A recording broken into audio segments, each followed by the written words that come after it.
खींचतानी साड़ी काहे धरिया कबाड़ी काहे। हाँ खींचतानी साड़ी काहे धरिया कबाड़ी काहे।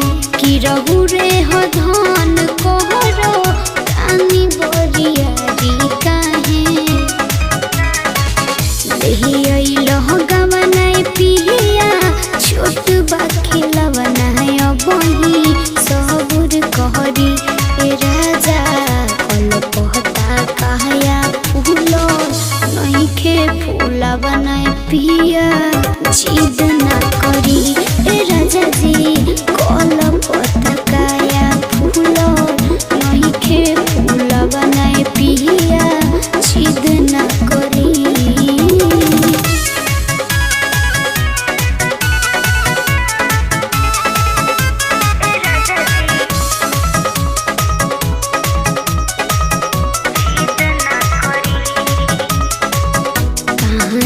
बदे हो कचनार बसरीर जी दादी के बढ़ाई जानी पीर जी।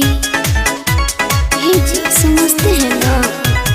हे मानतानी हो कपूली तोहरे नुबाटे कुछ दिन धरी वीर जी। के बुझावन जानी भारी बिछावन पिया सबुर कहरी। अलपहता कहया फूल नइखे फूलवन पिया जिद ना करी। ए राजा अलपहता कहया फूल नइखे फूलवन ए पिया जिद ना करी।